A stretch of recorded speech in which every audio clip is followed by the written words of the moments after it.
was blockaded, a national highway being blockaded for 17 hours. The police comes, the state police comes after 36 hours. Judicial officers are gherav. This is a 50-year-old policy, gherav policy. You will only see it in West Bengal. The Vice Chancellor is gherav. You have some experience in the past year also. So you have that the viruses coming here also. I mean, obviously it gets broadcast and transmitted. The Vice Chancellor is gherav, the ministers are gherav, the factory owners are gherav. So this gherav culture in West Bengal for the last 50 years. So the judicial officers were gherav for 17 hours.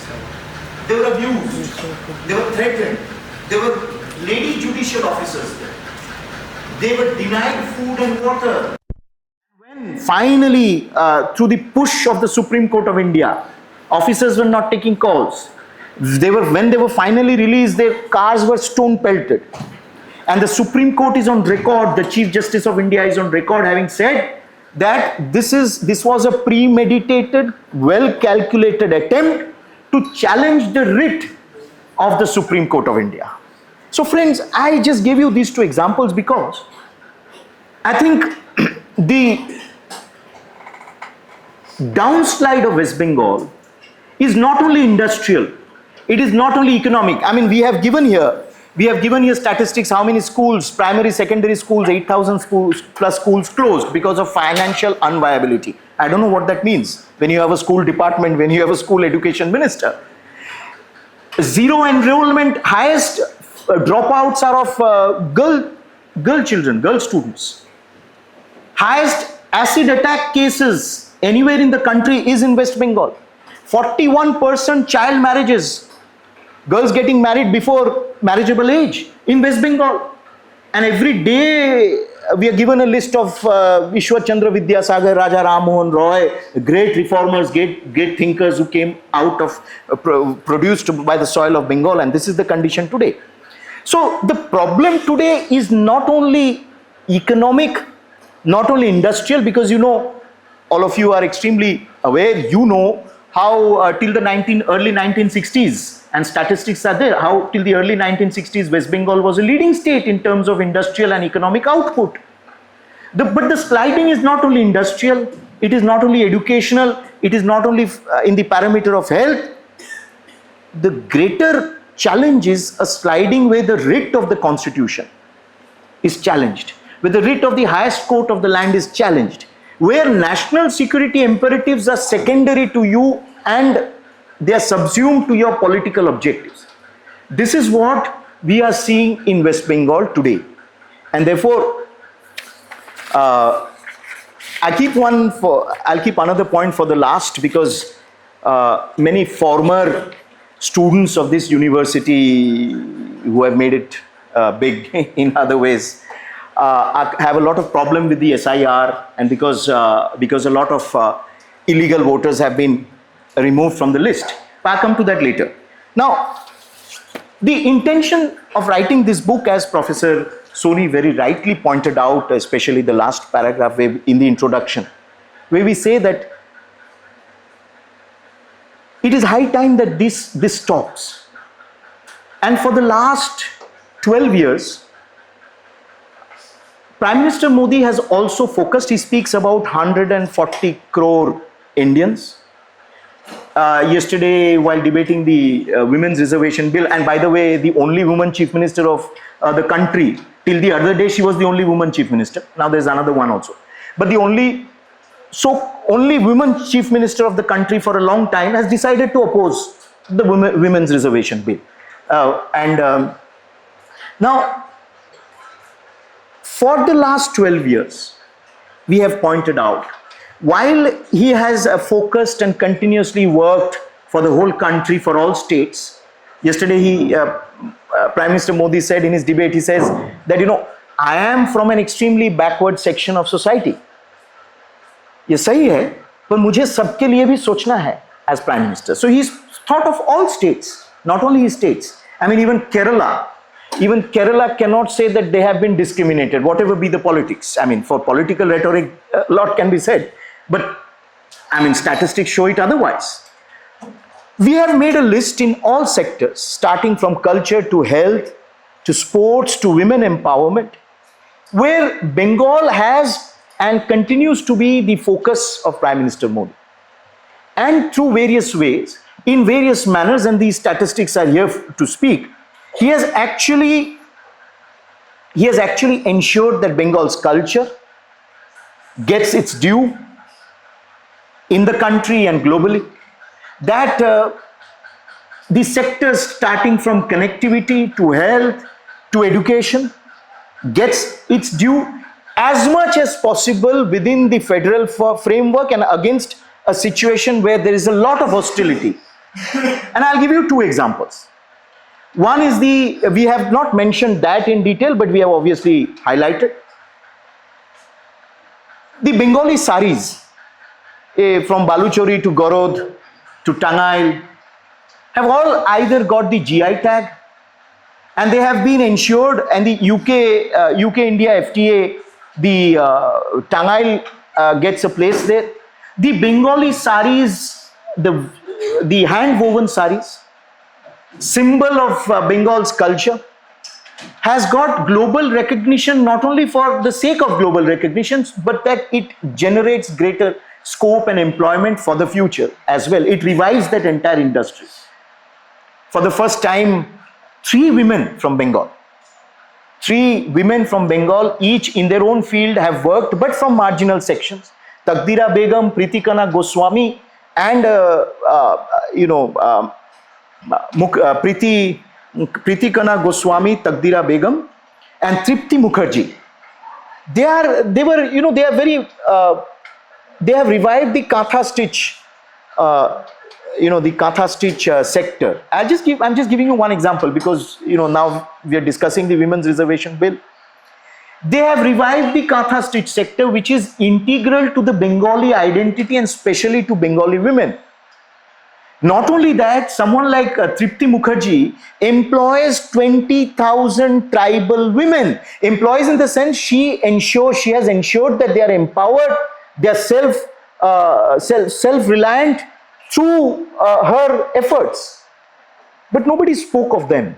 For years together, Mamta Shankar was denied any sort of award in the state or at the center because she always adopted political neutrality. Finally, Mamta Shankar, one of the greatest doyens of Bengali dance, modern Bengali dance, daughter of Pandit Uday Shankar, she was conferred the Padma Shri. This is the cultural dimension that we have discovered, be it Shantiniketan getting the UNESCO heritage tag, Durga Pujo getting the UNESCO heritage tag, and all of it is linked not only to Bengal's Asmita and pride, but also to a larger vision of how to include and weave these into rejuvenating the state culturally and economically. We have discussed this. Those who have spent a lifetime, opened shops in the name of Netaji, and spent a lifetime doing business in his name, never ensured that his statue finds place in Delhi or that a national award is named after him. Prime Minister did it. And at every step, he faced opposition from this mindset in West Bengal. The moment Durga Puja was announced as intangible cultural heritage of UNESCO, we were told that, oh no, it has already been done. We were the ones who did it, somebody said. We go to the other sections and aspect where we speak about how investment has been made in public health in West Bengal, despite a lot of opposition. How from grassroots the public health infrastructure is being completely overhauled and reformed. The 15th Finance Commission allotted 4,000 plus crore rupees for overhauling the district unit, starting with the public health unit in the district, overhauling it completely, making it turning it into the wellness center, etc. We have given all these statistics. We've given these figures saying that how it doesn't matter which dispensation is there. What Prime Minister is saying that when you talk about our federal duty, kartavya, it doesn't matter to me which dispensation is there. It is just that allow us to work, allow us to transform that which you are unable to do at the grassroots. And that is health, schools, and We have also spoken about how a large number of young sports personalities who, despite their contribution, did not get the recognition in the state, were not supported by the state, went to other states and received their due recognition and support and were included. And Bengali sports personalities, young youth, they were included in the special initiatives that have been initiated now, have been started now to nurture young sports talent for the Olympics and nationally in future. All these figures and statistics and data we have given. We have also included one list here because continuously we are told that that this dispensation, the Prime Minister's Modi, his government is extremely anti-Bengali. So just for the sake of argument, we have included a list here of Bengalis who are heading national educational research institutions across the country. There's no discrimination, it's all based on merit. But it's just that if you are discounting merit in the state, it doesn't mean that merit is being discounted nationally. We have included that list also. And how the Vigyan Puraskars have been revamped, and how in the last few years, a number of young Bengali scientists have also been recipient of this award. When I speak of Durga Puja, just imagine, many of those of you are Bengalis, and even here you must have seen the dhakis who come, isn't it? They play the dhak and they have to, they're there for those 9 days propitiating the goddess. For the first time, a dhaki received a Padma Award for the unique contribution that he has made to the cultural life of Bengal, of India. So we have woven a tapestry, and there's a lot of figures I can read. You can, because the books will be available for all of you. We have woven a rich tapestry where there's only one major point that emerges, and that is that when it comes to Bengal, there has been no discrimination. When it comes to Bengal, there has been in the last 12 years an attempt to comprehensively revive Bengal's cultural centers, to empower women of Bengal. 97,000 women street hawkers have availed of that, of that 10,000 rupees loan, which can really make them more self-reliant. 97,000. Now, it is not a big number, but it is a big number if you see the kind of resistance that one faces. And therefore, we are saying change is imperative, because that 97,000 then can become 97 lakhs. They guffaw loudly at the concept of a double-engine government. A double-engine government is one which brings in the federal resources and ensures that regionally, locally in the state, those resources are judiciously implemented and there is 100% saturation. And that is why we are saying that change is needed. When we say poriborton, we say that it is real poriborton that is required.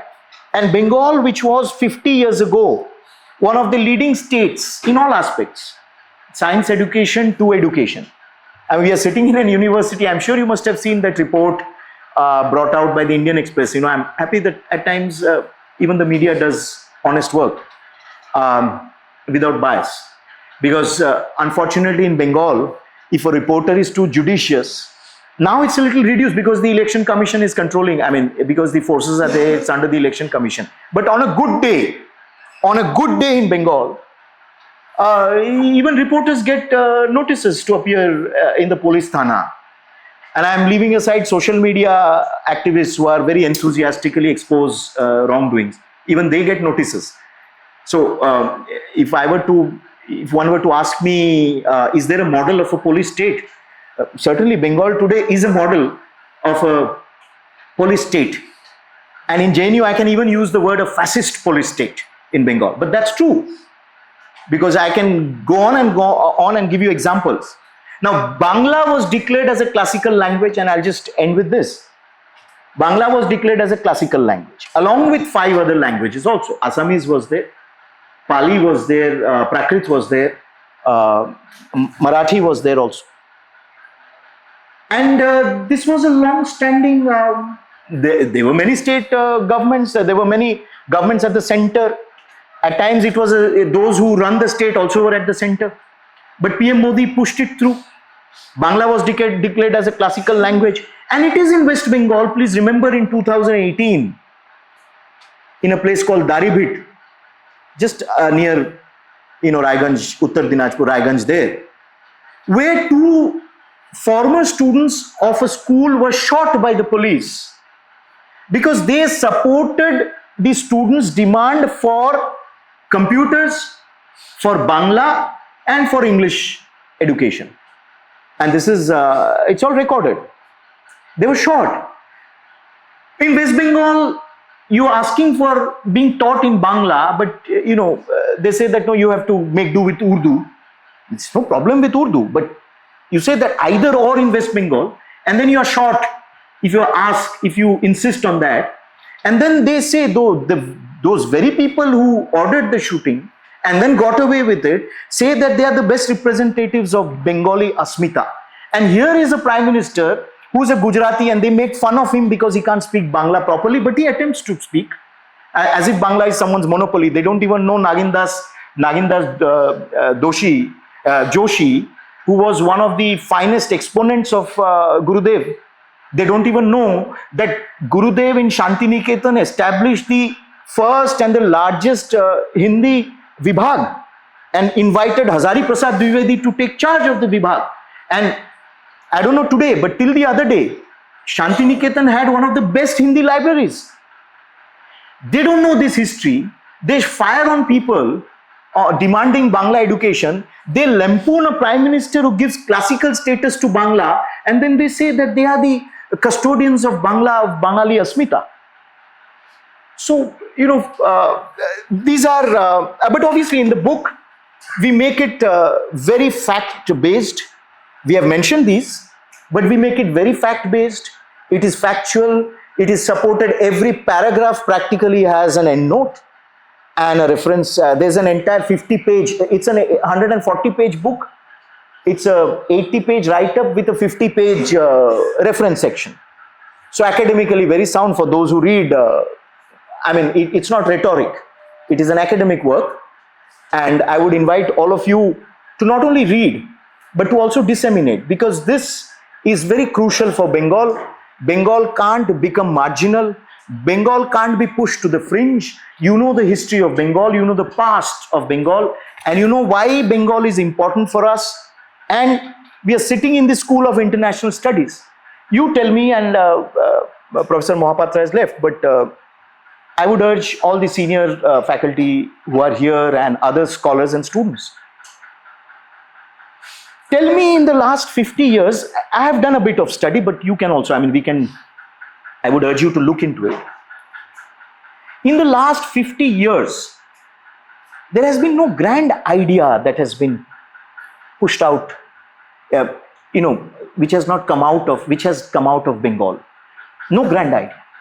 Isolationist बनते बनते हम लोग पूरा पश्चिम बंगाल इतना ज़्यादा isolated हो गया है that this grand idea, Bengal used to be the gateway. You read Dr. Raghuvira. Dr. Raghuvira, in his writings, he would go to Bangkok. So often from Kolkata, he would fly, or he would take a ship from Kolkata port to Bangkok. Dr. Raghuvira, you name who's who, and you'll see how Bengal, North Bengal, Calcutta port, Malacca Strait, Indian Ocean, the South China Sea. Bengal used to be at the center of India's transaction, interaction, exchange with the greater Southeast Asia and ASEAN region. Bengal used to be the center of India's interactions with Myanmar, with Bangkok, with Central Asia. Name any scholar and you will see in the writing that Calcutta used to be the Carrefour.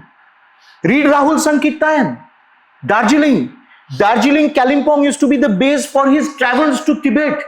3 times that Rahul Sankirtan, his famous historic journey to Tibet, he spent his last days in Darjeeling. And from there, from Dr. Raghuvira, Rahul Sankirtan, Gurudev going by sea on this side to Colombo, there, and spending 4 months in Southeast Asia. No great grand narrative has permeated the discourse in West Bengal for the last 50 years. Hobena, Korbona, Cholbena, Cholbena, Cholbena, and you have completely isolated yourself from the grand civilizational idea of India, which Bengal once drove. We need to get back that. And that is why we are saying Bengal matters. And that is why Bengal, not only to Bengalis, I think it should matter to all of us. It should matter to us as Indians, as conscious Indians, as those who are concerned with India's national security, as those who are concerned with this, that no state can be isolated from the federal structure. Against this rubric, this book comes as an appeal. It's not an academic work. Don't, you've been very kind to host a discussion on this book. It's not an academic work in that sense. It is an academic because every paragraph is supported, every argument is supported by facts. But in its lines, in between lines, it has this thrust where it says that Bengal has to come back center stage. We have the Chief Minister of Bengal who says that, change the name of Bengal, change the name of West Bengal, make it Bengal, because otherwise we are always invited at the end, last, we don't get a chance to speak, as if progress, development, investment depends between removing the W and including a B. But there's a sinister design behind it because they want us to forget why West Bengal was created. As a homeland for the Bengali Hindus also. That West Bengal was saved, otherwise the comrades wanted the whole of Bengal to, comrades said we don't want division of Bengal. Shyama Prasad Mukherjee said no division of Bengal. Comrades agreed with him. They said we don't want also division of Bengal.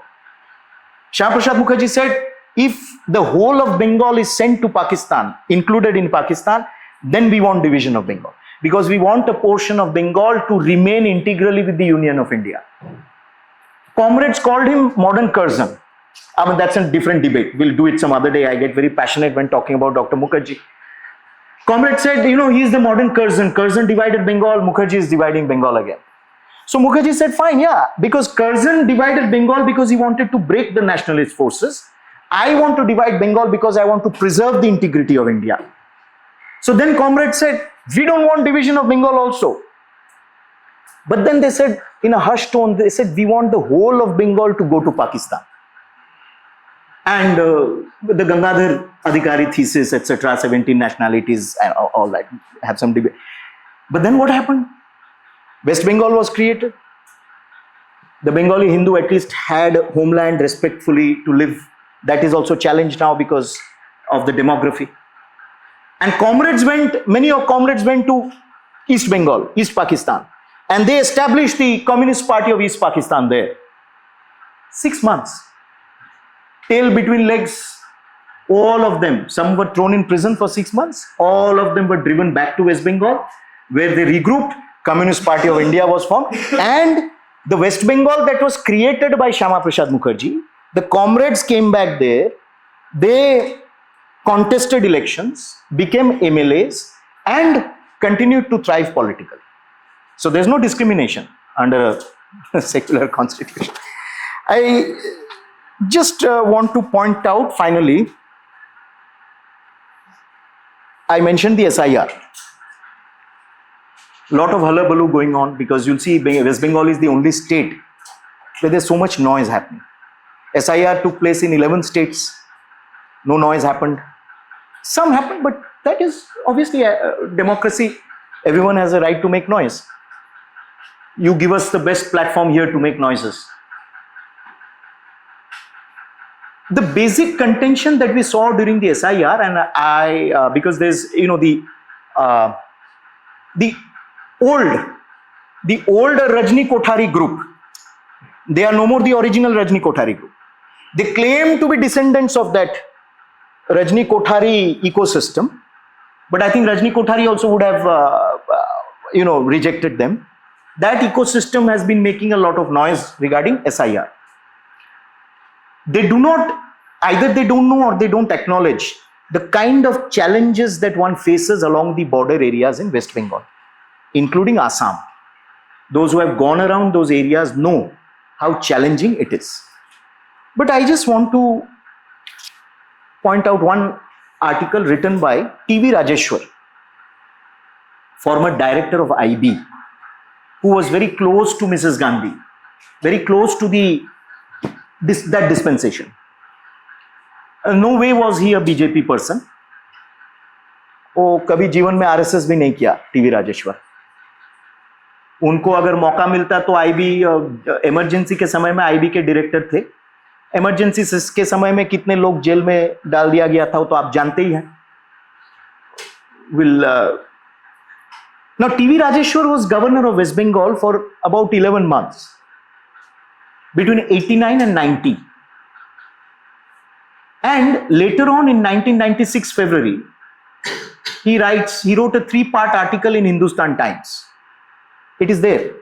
You can read it.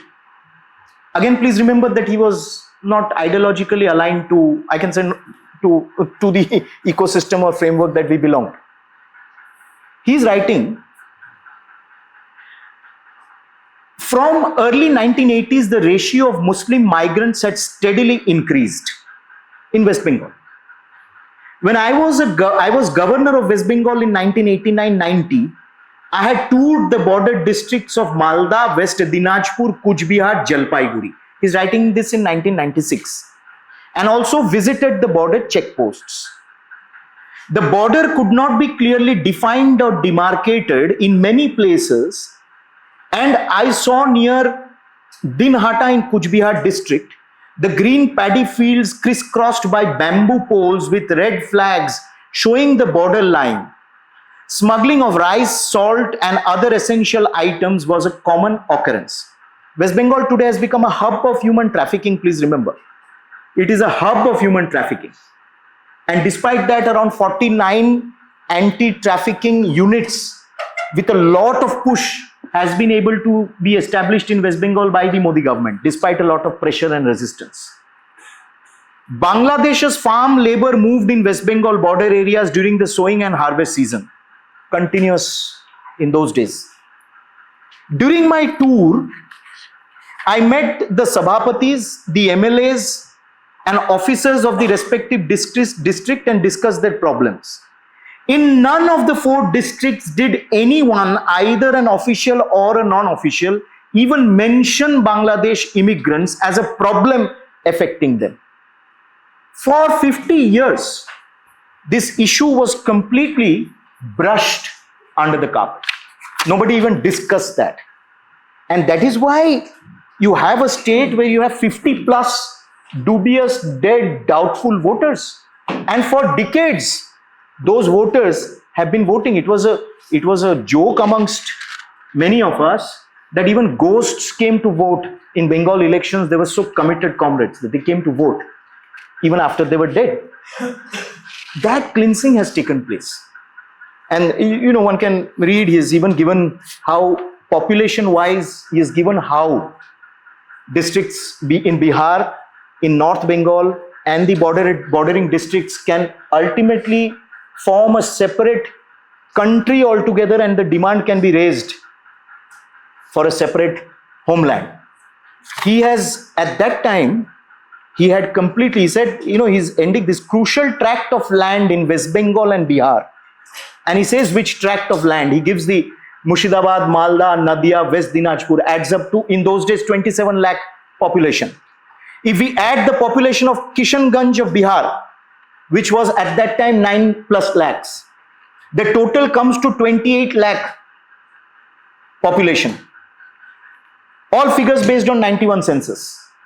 This contiguous mass of land with a population of nearly 22.8 crore calculation had a Muslim majority. The total population of West Bengal in 1991 was 67.9 million. Of these, 28.3 million population are in the border districts, with about 16 to 17 million population of minority community being concentrated in this area.